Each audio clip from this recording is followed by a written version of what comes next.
Alright everyone, I want to welcome you all back to the house in Fata Morgana.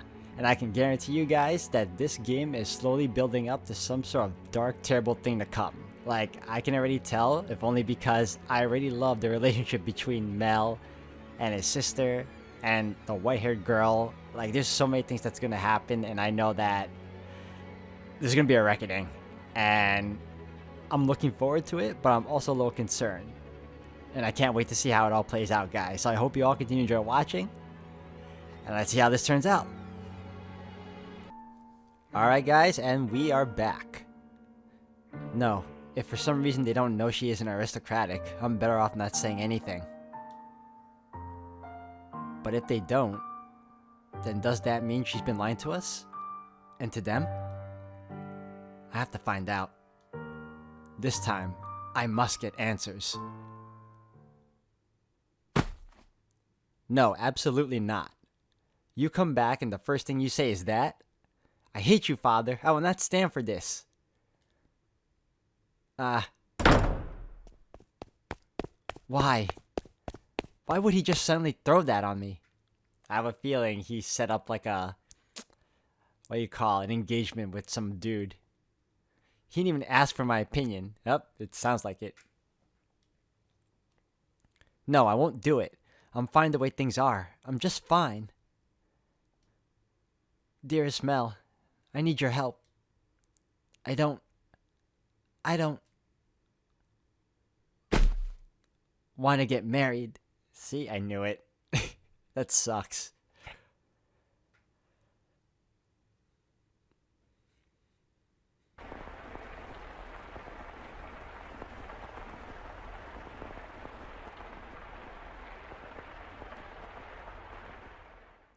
It's one of these times that I honestly wish that this game was voice acted, and it probably is. I heard that I think it might be the third chapter of the game, or the, what was it called? I think the reincarnation chapter of the game is voiced.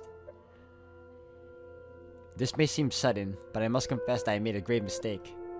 My transgression is that I was unable to completely predict where this path we were traveling led. My hands were full dealing with my immediate day-to-day tasks. So I could do naught but pray there was happiness waiting in the future. Happiness for everyone who lived within Rose Manor. But I am but a mere maid. There are limits to what I am allowed to do. Yeah, I think you're a witch. And furthermore, it was not my place to offer her my hand. Roads such as the one we're following have a way of diverging with little warning. And if you do not turn the wheel exactly right at those sudden forks, you may end up somewhere horribly off course. I was well aware of that fact, which is why I thought that what I did was for the best. It's happening again. I made sure the door was closed, but I can sense someone standing there. Someone watching me. Footsteps. They're looking down at me. I want to open my eyes, but I can't do it. Curses. You're just gonna leave without doing anything, aren't you? Then hurry up and get out of here. Free me from this torture. No, tonight they're on my bed now, looking down on me. My neck. What? I can't speak. I can't move. These cold fingers. That soft breath. What? Why? I can move my body. But that's not important right now.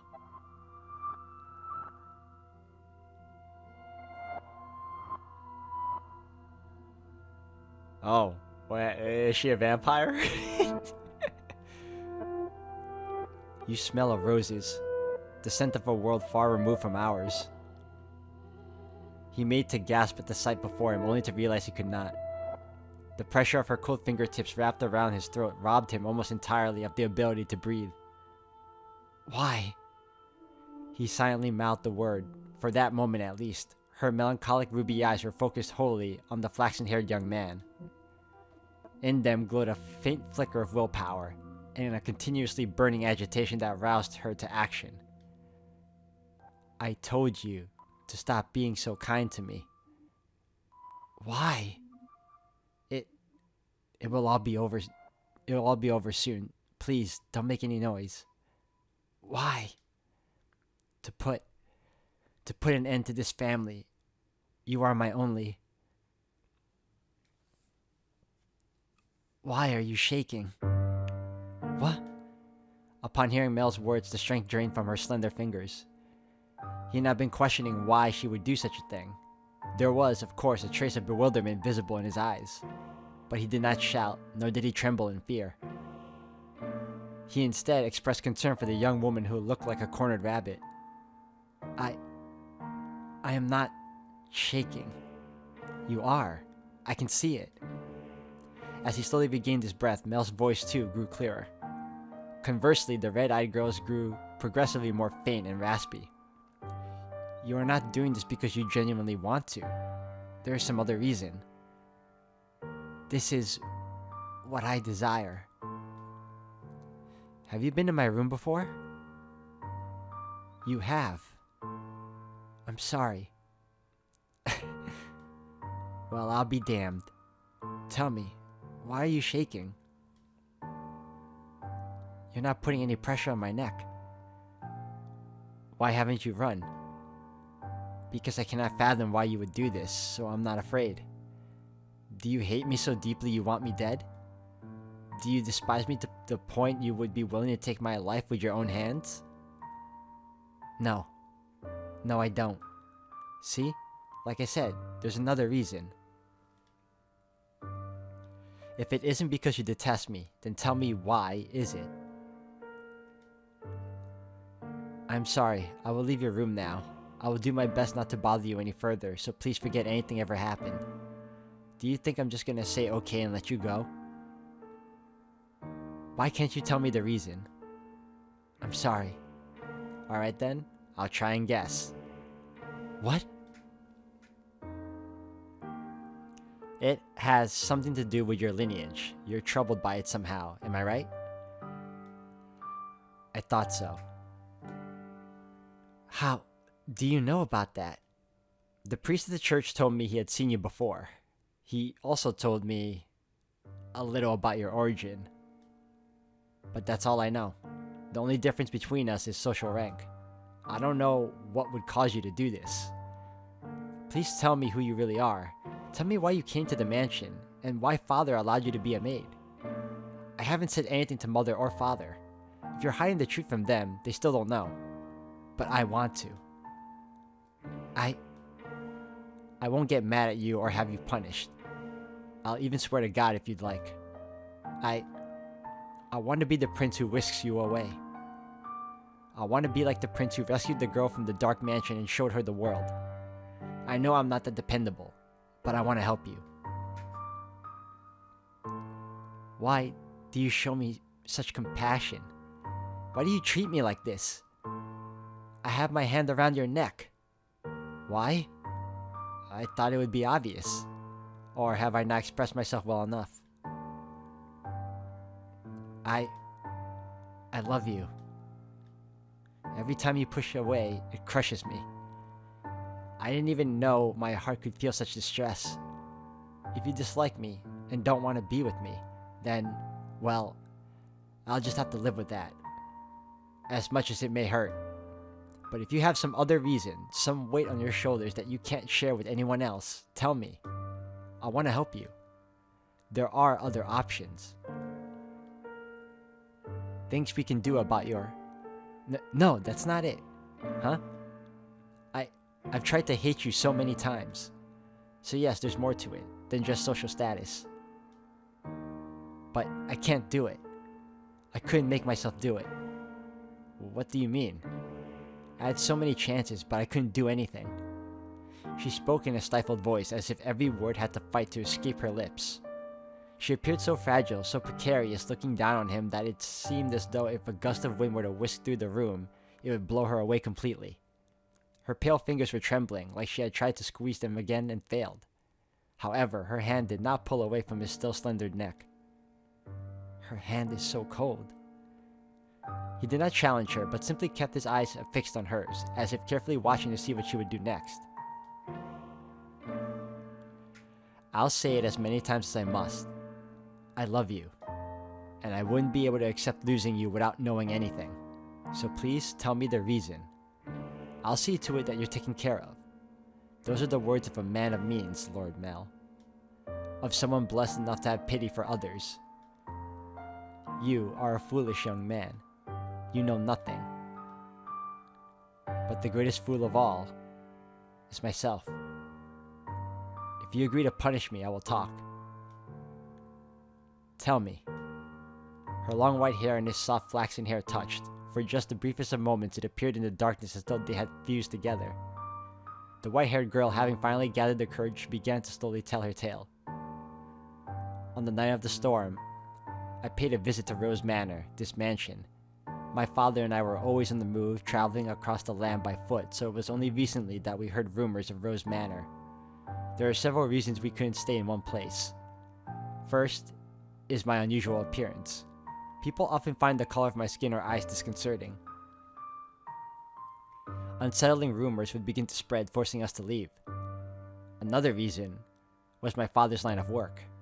He painted pictures for a living, but he had trouble finding a patron, so he had to work day to day. When he was no longer able to find work in a city, we would move. We were birds that migrated without a flock. When we arrived at this town, my father was exhausted and weak. That is when we learned of Rose Manor, and the family who dwelled within it. Rhodes is a name my father would never forget. He was, long ago, a painter in service of the Rhodes family.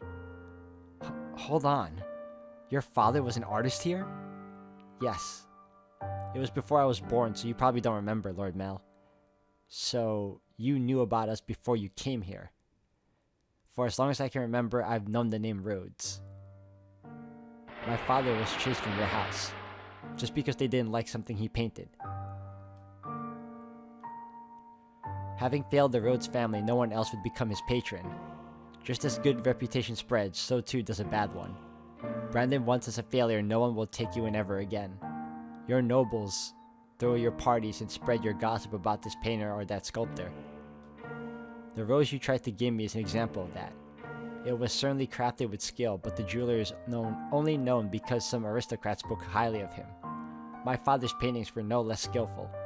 His was a talent that could not be easily imitated, but no one was willing to separate the art from the artist. The Rhodes family stole everything from my father, but even thrown out into the streets, his only skill was painting. That was all he could do to earn a living. What little money we had for food, he gave to me. He did anything he could to ensure my survival, even at the expense of his own well-being. My father passed away in this town. Up until his last breath, he was only ever concerned about me. He held me in his arms and ran his fingers through my hair, an apologetic look on his face. If I had a normal appearance, I'm sure life would have been much easier. He was always telling me how sorry he was for making life so hard, even though it's not his fault I look like this. I disdained the Rhodes family for putting my father through such hardship. I imagine you were still living in the decadence, acting as though nothing had ever happened. No, you wouldn't even care about the fate of one simple painter. Our lives meant nothing to you, and so I sought to bring misfortune upon you. And that's why you tried to kill me. In truth, I had wanted to take the master's life, but your father spent so much time outside the mansion. And so, you're right. If they lost me, it would put my family in a very difficult position. That is the whole of my tale. You now know about my father and how I feel about you. Having told you of the blackness in my heart, I cannot go on living like nothing has changed. Please give me punishment. Why? Why would you have me put the one I love through any more misery? I am not fit for your affection. Not only because I am not aristocratic, but because every time I spoke with you, I did so holding this darkness in my heart. Does that not unnerve you? In the end, it was my family's actions that caused you so much suffering. Would that your father were still alive, perhaps I could have done something. I'm sorry. And besides, you hesitated. You didn't actually kill me. What am I even to punish you for? As you said, you had countless opportunities, but you could not bring yourself to do it. Tell me, why couldn't you kill me? Because If it's because I've given you enough reason to have even the slightest bit of interest in me. Nothing was as I envisioned it. What? I assumed the residents of Rose Manor would be cold, people who believed the wealth and rank mattered above all. But on the night of the storm, the mistress was the first one to extend her hand to me. I arrived at the mansion disguised as a beggar. Actually, disguise is not the right word, as many nights I only survived on the generosity of others. The mistress did not send me away when she saw me. Quite the opposite. She took me in as a servant. So that was Mother's doing. I could scarcely believe she would invite a stranger into her home, that she would treat a stranger with such compassion. I thought perhaps she knew who my father was. But I never met any of you before, so she must simply be that kind-hearted a woman. And the mistress continued to treat me with kindness, despite my disquieting appearance and the darkness in my heart. In time, I began to grow less and less sure of myself.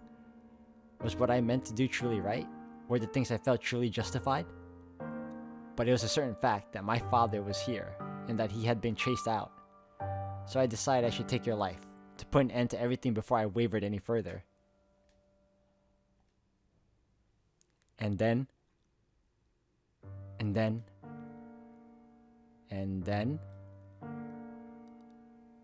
You were too kind to me. It's all your fault. Because you laugh with such affection. Because you give me smiles like that. Because you say the things you say. I'm sorry. No, don't apologize. I'm so happy to hear that. Despite the unusual circumstances. Please don't say you want to leave. Don't ask me to punish you. I couldn't do anything for your father, but at least allow me to do something for the daughter he cared for so dearly. You are far too kind-hearted. I'll be happier with you around. You can become a real aristocrat. Huh?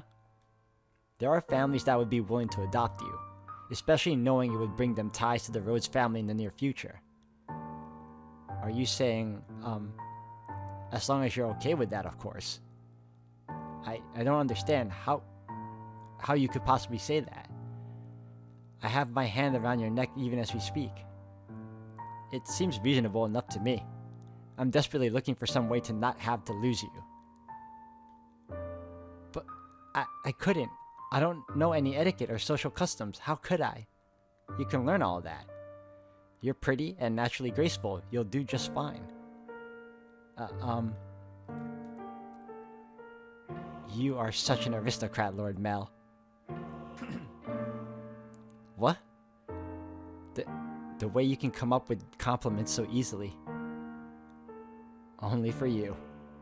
Nelly says my poetry has as much charm as a dissertation. I don't understand theater. It puts me to sleep. You laughed. Thank goodness. Keep smiling. You don't have to stop. A smile on your face is a smile on mine. No matter how deep the darkness has taken root in your heart, it can always be removed. I believe people are capable of forging their own futures. What do you say we go to the theater sometime? I promise I won't sleep through it. At the private theater, we can get seats at the far end of the second floor so we don't have to stand. They would be pretty lavish seats, and it would give you a chance to experience the noble life. But, please don't be shy. I can have clothes prepared for you. I'll ask one of the maids who can keep a secret. Say, the one with black hair? She kind of scares me though. I don't know what I'm supposed to say. How could you show such compassion for me? I tried to inflict harm upon you. Am I allowed to feel such joy? For every day you suffer, the day of happiness. That's how it has to be. So stand by my side. He softly whispered the girl's name. For several long moments, her lips trembled in trepidation, but in time she squeezed them together and made a smile. He wrapped his arms around her unbelievably slender, wow, there's a lot of F's in here, frail frame, holding her tight in the affectionate embrace. Mell approached me the next day. He explained to me the course of events and then asked me to dress her up more beautifully than any other noble girl had ever been. She was already a very pretty girl, so even without much effort on my part, simply putting her in a dress, she radiated beauty. I was quite partial to her smile, so I agreed to help, thinking that if it would lead to their happiness, I could not ask for anything more. I never anticipated what would happen next, though. Oh, so there's a great tragedy to come. Don't tell me it has something to do with the sister. Perhaps my hopes were unreasonable after all.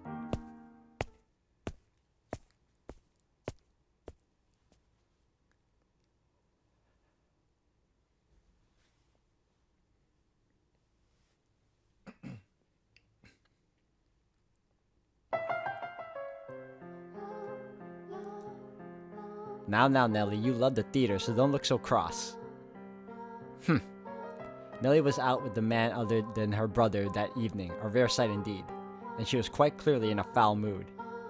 I will not stand for this. That I should have to marry a man as disagreeable as Arthur? It's unthinkable. The young man at her side was Nelly's fiancé, selected by her parents. On any other occasion, she would have snubbed an invitation from any man who was not Mell, but she had little say in this matter. She was, for a lack of a better word, forced to go out with him. And oh, how fiercely she had fought against it. She had shoved aside the Abigail, trying to fasten her corset, locked herself in her room, and sobbed for quite some time. It required the combined efforts of several of us to get her ready and out the door for her date. Come now, you should at least pretend you're enjoying yourself.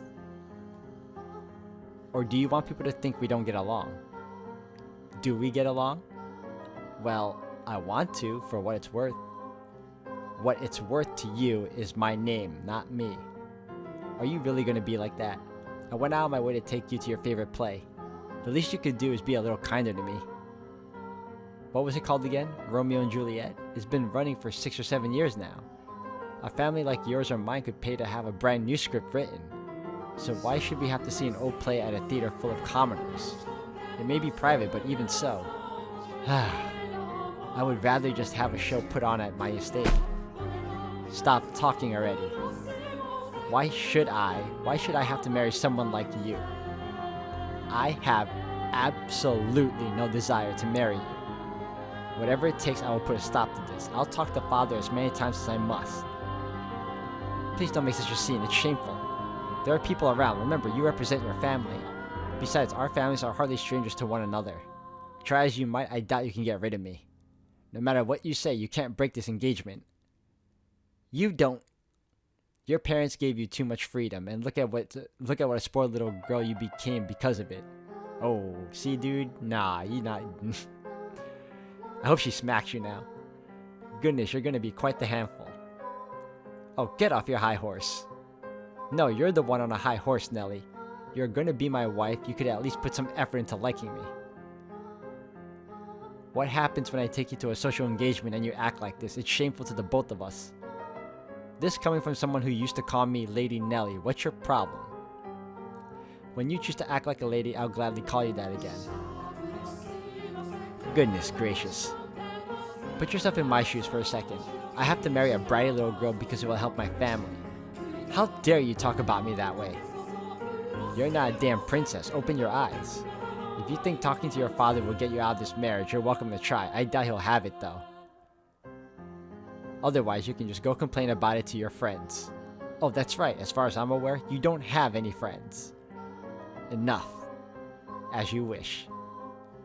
This is so frustrating. Why should I have to listen to this jerk mock me? I have Mell. I know. If Father won't listen to me, I'll ask Mell to talk to him. Mell will be able to convince him. Come on now, your favorite play is about to start. Maybe you should face forward. Enjoy it while it lasts. You won't be talking down to me much longer. Oh, I have a feeling Mell is not going to help her in the way she thinks. Or at all, for that matter.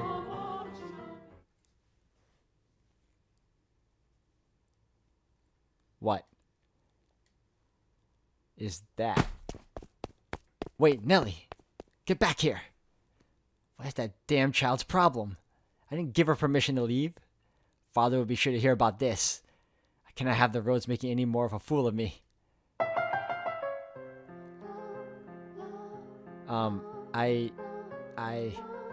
You're fine. Don't be shy. But so many people are looking at me. It's because you're gorgeous. No, it's because I look strange. I assure you that's not the case. It is true you have an unusual appearance, but right now the unique color of your hair and your skin and your eyes all serve to accentuate your beauty. You sound like... What, you think so? I mean, I did say I'd be a stand-in prince for you, but I think you're a wonderful prince, not just a stand-in. Which makes you my princess then. I don't... Ah, you're supposed to say, yes I am, there. You're gonna make me sad. I guess I'll just have to keep working at it until you submit. Oh hey, the play's about to start. What am I supposed to be doing? Nothing in particular. Just sit back and enjoy the show. Oh, but there is one thing. Yes? If I start dozing off, could you maybe wake me up?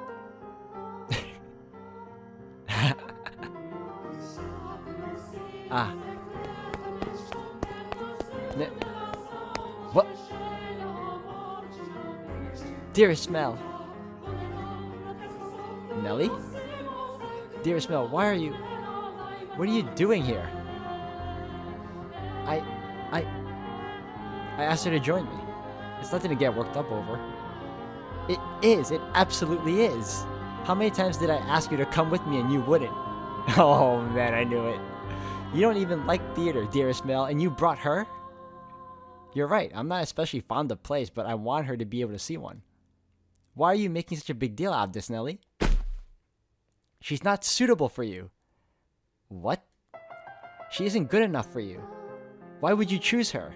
She's creepy and you have no idea where she came from. Don't talk about her like that, Nelly.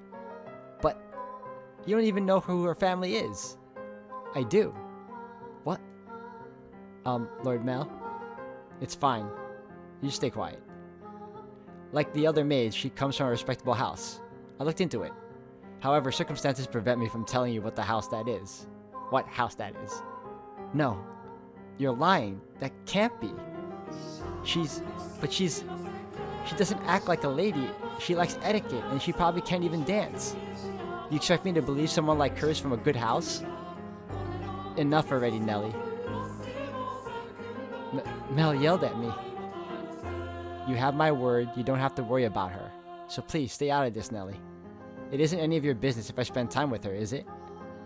But dearest Mell. You need to stop hanging all over me, Nelly, and find someone for... Wait. What are you doing at the theater? Are you here alone? Oh yes, dearest Mell, about that. I have a favor to ask you. I've been waiting to talk to you about this since yesterday, but I haven't seen you at all. Settle down, Nelly. What is it? Father had me engaged without consulting me, and he picked Arthur, that disagreeable little... Oh, right, that. I already know. Here we go. I knew it. What? I heard it from Father. That reminds me, you didn't show up at breakfast this morning. I see now, it was because of your engagement. Dearest Mell, is that who you're here with today? In that case, you should get back to him rather than waste any more time with us. You knew? You knew I didn't want to get married, Mell? So why? Why didn't you talk Father out of it? Because it's your time, Nelly. If there's someone else you'd rather be with, then, well, you can try persuading Father, but... You're the only prince for me, dearest Mell. And a prince always grants his princess's wishes. Doesn't he? I just want you to say you'll do that for me, dearest Mell. Lady Nelly, you stay out of this. It's all your fault. It's all because you showed up and played your little tricks on him. I warned you about this rat, dearest Mell. She is not suitable for... I told you I had enough already. Oh, he smacked her? No! That's going too far, man. Dude. How much longer are you gonna continue acting like a child? I can deal with you being a spoiled little girl, but how dare you be so derisive to someone else? Mell hit me. Lord Mell. Go on, the show's about to start. People are giving us dirty looks. Return to your betrothed now. I will apologize to him afterwards as well. Aw, come on, guy. You said you would always be by my side. That you would always be my prince. The time for make-believe is past, Nelly. No, I refuse to believe it. I will not have it. Nelly! My goodness, that girl. Are you not going to go after her, Lord Mell? No, just let her go. The only place she even has to go is home. I just wish she'd start acting a little more like an adult. I imagine Lady Nelly simply... She what? No, it just wasn't my intention to get between you. Don't blame yourself, it's not your fault we had an argument. But you two are so close. Well, yeah, we're siblings, but we're close, but nothing more. I do care about Nelly, and I enjoy spending time with her. But she's my sister.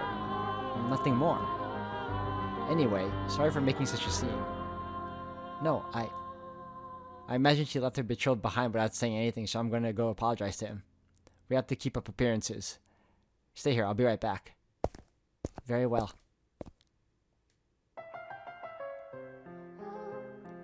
Man, that was a tough scene to watch, guys. Like, even though it's not necessarily showing much, it's telling you and describing it to you, and you're just like, we all saw it coming though. But anyways, guys, I'm going to end the video here for today. Thank you all for watching. When we come back, we're going to continue on with this story and see where it goes.